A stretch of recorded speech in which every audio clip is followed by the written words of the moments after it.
I'm going to, don't worry. Okay, that's what it looks like. And then we just need to undo the button hook, but we're gonna leave it on for now. See, there it is.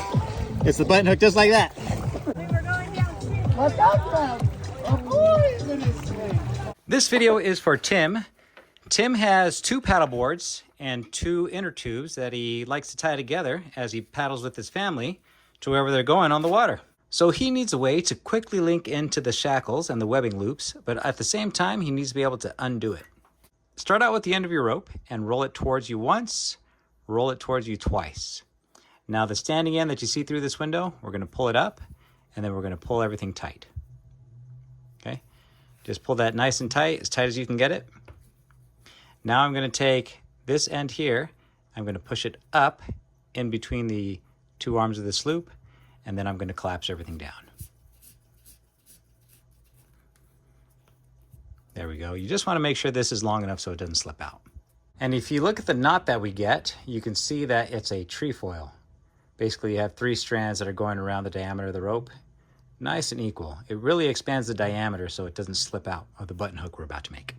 Next, you'll give yourself some room and you'll point your stopper knot towards you. Okay? And now I'm going to do an ignition twist as if I'm turning on a vehicle.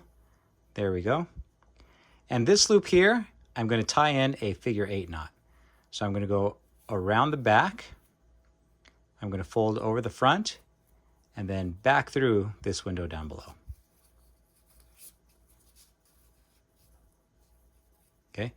We want to make sure this loop is big enough so that we can slip in our stopper knot. Now you want to be careful because this thing will tighten down on itself as we pull in our tension, and you don't want to make it so tight that you can't get your stopper knot back out. So give yourself a little more room than you think you need.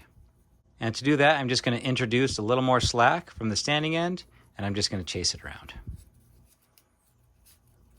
There we go.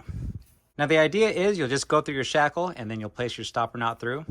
But the problem with this setup is the side we have our stopper knot on is too long. And so it wants to pull it back through, and we may not have the room that we need to do that. So what I'm going to do is just shorten this line.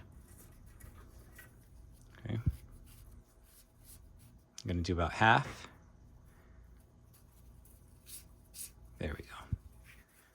That should be perfect. So the way this is tied gives you an option to do a turn in your loop.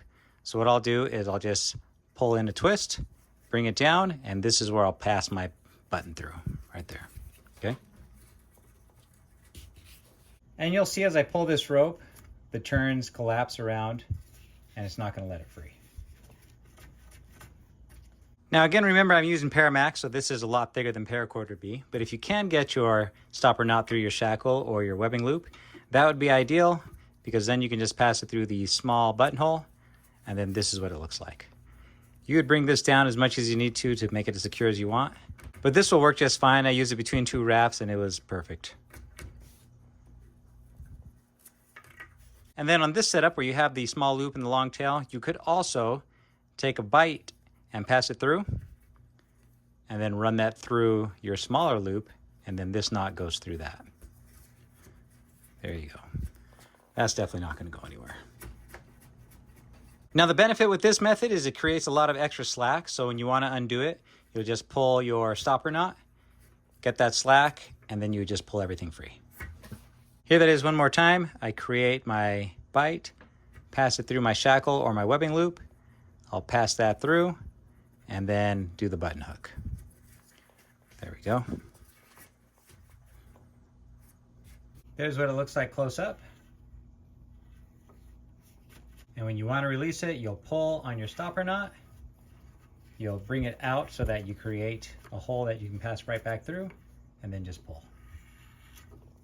Thanks for watching. If you'd like to support my channel, you can pick up your own Paramax at awesomeforsale.com. There's a link in the description. And it's rated at 1,000 pounds plus. Okay, we're going down the river.